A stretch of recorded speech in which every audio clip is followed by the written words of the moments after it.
சொந்தங்கள் யாவருக்கும் வணக்கம். இன்னைக்கு என்ன இந்த வீடியோவில் நம்ம விழிப்புணர்வு செய்தி பார்க்க போகிறோம் அப்படின்னா, தமிழ்நாடு அரசு தற்போது இருக்கக்கூடிய அரசாங்கம் பதவியேற்ற உடனே 15 நாளைக்குள்ள என்ன பண்ணாங்க அப்படின்னா, விவசாயிகளோட பயிர்க்கடன் தள்ளுபடி பண்ணுறோம் அப்படின்னு சொல்லி அறிவிப்பு கொடுத்தாங்க.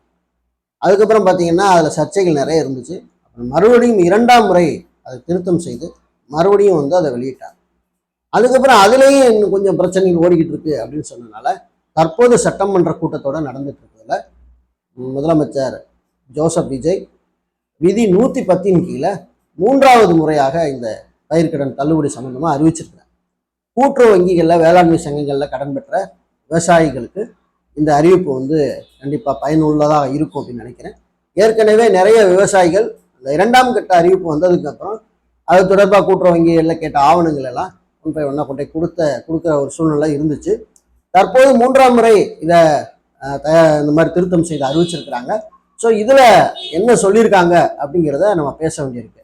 நான் இந்த வீடியோ வேணாம் அப்படின்னு நினச்சேன். ஆனால் நிறைய உறவுகள் கிளாரிஃபிகேஷன் இல்லை, அதனால தெளிவுபடுத்தினே கொஞ்சம் நல்லாயிருக்கும். முதலமைச்சர் சட்டசபையில் என்ன பேசினார், இது எந்த மாதிரியான அறிவிப்பு அப்படிங்கிறத கேட்டாங்க. அதன் அடிப்படையில் அவங்க முதலமைச்சர் வெளியிட்ட அந்த அறிக்கையை நம்ம இன்னைக்கு பேஸ் பண்ணி தான் இந்த வீடியோவில் நம்ம பேச போகிறோம். இப்போ நம்ம சேனலை முதல்ல பார்க்குறீங்கன்னா மறக்காமல் சப்ஸ்கிரைப் பண்ணி சப்போர்ட் பண்ணுங்கள். இது போன்ற பதிவுகள் தொடர்ந்து உங்களுக்கு வரணும் அப்படின்னு நினச்சிங்கன்னா பெல் ஐக்கானை கிளிக் பண்ணி வச்சுக்கோங்க. அப்போ தான் நோட்டிஃபிகேஷனில் தகவல் உங்களுக்கு உடனடியாக சேரும். சரி, வாங்க வீடியோக்குள்ளே போகலாம்.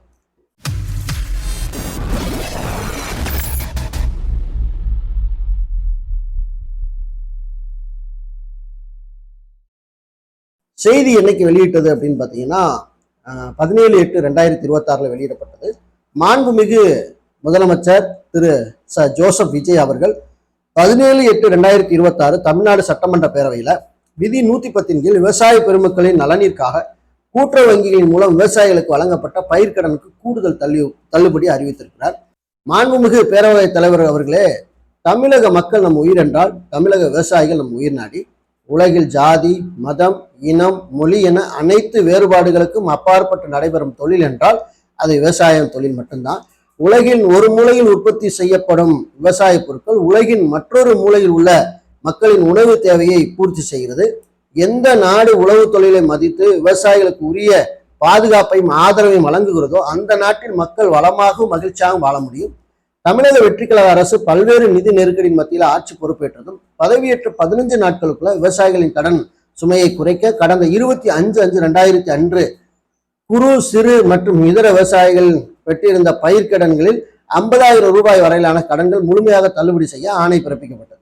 அதனைத் தொடர்ந்து மாநிலம் முழுவதும் பல்வேறு விவசாய அமைப்புகளிலிருந்து பெறப்பட்ட பயிர்க்கடன் தள்ளுபடி தொடர்பான கோரிக்கை கனிவுடன் பரிசீலித்து நிதி நெருக்கடியான சூழ்நிலையிலும் விவசாயிகளின் நலனை பாதுகாக்க வேண்டியதன் அவசியத்தை மட்டும் கருத்தில் கொண்டு குறு, சிறு மற்றும் இதர பெரு விவசாயிகளுக்கு 50,000 ரூபாய் வரை முழு தள்ளுபடி செய்ய அறிவிக்கப்பட்டதை உயர்த்தி 75,000 வரை கடன் பெற்றவர்களுக்கு முழு தொகையையும் 75,000க்கு மேல் கடன் பெற்றவர்களுக்கு 35,000 தள்ளுபடி செய்ய அறிவிக்கப்பட்டது.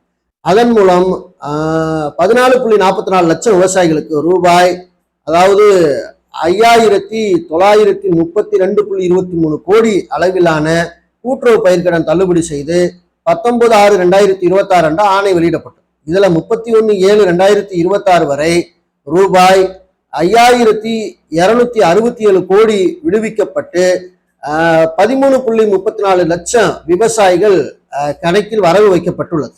ஏற்கனவே கொடுத்துட்டாங்க ஆல்ரெடி.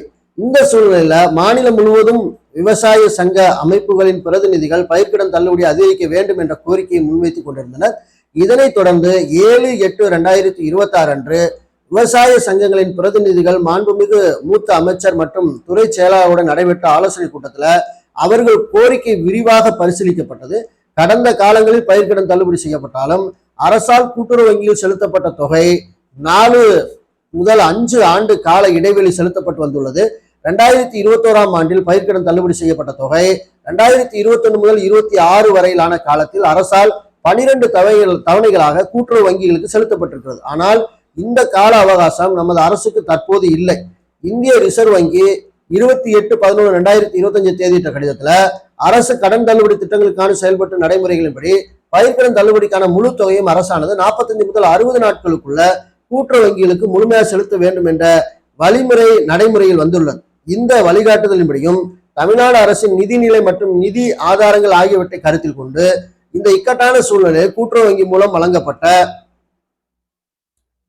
பயிர்க்கடன்களுக்கு பின்வரும் கூடுதல் தள்ளுபடியை வழங்கிட அரசு முடிவு செய்திருக்கிறது. 75,000 ரூபாய் வரை பெற்றுள்ள பயிர்க்கடன்கள் 100% முழுமையாக தள்ளுபடி செய்யப்படுகிறது. 75,000 ரூபாய் முதல் 1 லட்சம் வரை பெற்றுள்ள பயிர்க்கடன் அதிகபட்சமாக 75,000 ரூபாய் வரையும், 1 லட்சம் ரூபாய்க்கு மேல் பெற்றுள்ள பயிர்க்கடன்களுக்கு அதிகபட்சமாக 35,000 ரூபாயும் தள்ளுபடி வழங்கப்படுது. நீங்க அண்டர்ஸ்டாண்ட் பண்ணுங்க. 75,000 வரைக்கும் பெற்றிருந்தா முழு கடன் தள்ளுபடி. 75,000 1 லட்சம் வரைக்கும் நீங்க பெற்றிருந்தீங்கன்னா அதுல 75,000 ரூபாய் தள்ளுபடி, பாக்கி நீங்க 25,000 கட்டணும். அதுக்கப்புறம் 1 லட்சம் ரூபாய்க்கு நீங்க மேல வாங்கியிருந்தீங்கன்னா 35,000 மட்டும்தான் தள்ளுபடி. இதன் மூலம் 75,000 ரூபாய் முதல் 1 லட்சம் வரை பயிர்க்கடன் பெற்றுள்ள 2,38,264 விவசாயிகளுக்கு தலா 75,000 ரூபாய் வரை தள்ளுபடி வழங்கப்படும். இதனால் ஏற்கனவே பெற்ற தள்ளுபடி தொகைக்கு மேலாக 40,000 ரூபாய் வரை கூடுதல் தள்ளுபடி பெறும் வாய்ப்பு ஏற்படும். இந்த கூடுதல் பயிர்க்கடன் தள்ளுபடியால் அரசுக்கு சுமார் 953.6 கோடி கூடுதல் நிதிச்சுமை ஏற்படும். இருந்தாலும் தமிழக விவசாயிகளின் நலனில் நமது நலன் உள்ளது என்று கருதி சுமார் 13.34 லட்சம் விவசாயிகளுக்கு மொத்தமாக 6,220 கோடி ரூபாய் பயிர்க்கடன் தள்ளுபடியை இந்த அரசு வழங்குகிறது என்று முதலமைச்சர் பேசி அதை வெளியிட்டிருக்கிறாங்க. இந்த செய்தி குறிப்பு உங்களுக்கு வேணும் அப்படின்னா இந்த வீடியோ கீழே டிஸ்கிரிப்ஷன்ல தந்திருக்கிறேன். இப்போ இதில் இன்னொரு விஷயத்தை கவனிக்கணும். என்னன்னு கேட்டிங்கன்னா, எண்ணிலடங்காத உறவுகள் நம்ம இந்த வீடியோ போட்டோம்னா அது கீழே பயங்கரமாக கமெண்ட் பண்ணுவாங்க. என்னன்னு கேட்டிங்கன்னா, அதாவது தள்ளுபடிங்கிறது ஒட்டுமொத்த விவசாயிகளுக்கும் தள்ளுபடி பண்ணணும்ல. அதாவது பார்த்தீங்கன்னா கூட்டுறவு சங்கங்கள், வேளாண்மை சங்கங்கள், இந்த மாதிரி கூட்டுறவு வங்கிகளில் இந்த மாதிரி அடங்கல் 11 கொடுத்து மட்டும் கடன் வாங்கியிருக்க மட்டுமா தள்ளுபடி பண்ணுறது? இப்போ நகையெல்லாம் நாங்கள் வச்சு விவசாய கடன் வாங்கியிருக்கோம், அப்போ எங்களுக்கெல்லாம் தள்ளுபடி கிடையாதா அப்படின்னு கமெண்ட்ல கேட்டுக்கிட்டு இருப்பாங்க. அதே மாதிரி கூட்டுறவு வங்கி எல்லாமே வேற பேங்க்ல, அதாவது ஐஓபி, இந்தியன் பேங்க், இந்த மாதிரி பேங்குகளில் நாங்கள் கடன் வாங்கியிருக்கோம், அதாவது நகை வச்சு கடன் வாங்கியிருக்கோம், விவசாய கடன் சொல்லி வாங்கியிருக்கோம், அப்போ அதெல்லாம் தள்ளுபடி ஆகாதா? எனக்கு தெரிஞ்சு கலைஞர் வீட்டில் ஒரு வட்டம் என்ன பண்ணாங்க அப்படின்னா ஒட்டுமொத்த கடனையும் தள்ளுபடி பண்ணாங்க. அது நகை கடன், மற்ற விவசாய கடன் எல்லாத்தையுமே. அப்போதைக்குன்னு பார்த்தீங்கன்னா கிட்டத்தட்ட 8,000 கோடி என்னமோ நினைக்கிறேன். மேபி ஒரு பெரிய தள்ளுபடி நடந்துச்சு. அப்போ எனக்கு சரியா நினைவில் இருந்தால் ஆமாம், கலைஞர் ஆட்சியில் இருக்கும்போது. ஸோ அதுக்கப்புறம் ஒட்டுமொத்தமான தள்ளுபடிலாம் வரல. மேபி எனக்கு தெரிஞ்சு அது எப்படி தள்ளுபடினா இந்த மாதிரி கூட்டுறவு சங்கங்கள் கொஞ்சம் கொஞ்சமாக இந்த மாதிரி அறிவிப்புகள் தான் வெளியிட்டு இருந்தாங்க. இல்லை ஒருவேளை எனக்கு தான் அதில் டேட்டா சரியாக தெரியலையா, ஒருவேளை நீ தப்பாக சொல்கிறப்பான்னு சொன்னால் நீங்கள் கமெண்ட்டில் கூட சொல்லுங்கள், நான் கூட திருத்திக்கிறேன். ஸோ அதுக்கப்புறம் பார்த்தீங்கன்னா இந்த மாதிரி கூட்டுறவு சங்கங்களில் மட்டும்தான் அதிகமாக கூட்டுறவு வங்கி, கூட்டுறவு சங்கங்கள் தான் தள்ளுபடி அதிகமாக நடந்துட்டு இருக்கு. ஆகவே இந்த அறிவிப்பும் கூட மற்ற பேங்க்ல கடன் வாங்கியிருந்தாலோ அல்லது நகை வைத்து விவசாய கடன் வாங்கியிருந்தாலோ கண்டிப்பாக முழுமையாக இது உங்களுக்கு தள்ளுபடி வராது என்பதையும் இந்த வீடியோவிலேயே சொல்லியிருக்கேன். இப்போ நம்ம அறிவிப்பை படித்தோம், அது மட்டும்தான், அந்த எலிஜிபிள் மட்டும்தான். ஸோ அதுக்கு மீறி அரசாங்கம் இனி ஒரு அறிவிப்பு வந்தால் கண்டிப்பாக பார்ப்போம். அப்படி வருமா என்னன்னு தெரியல, பார்க்கலாம். பார்த்துருந்து நம்ம செய்தி வந்தால் நம்ம வீடியோவில் நம்ம சொல்லலாம். மீண்டும் நல்ல தகவலோடு வேற சந்திக்கிறேன். நன்றி, வணக்கம்.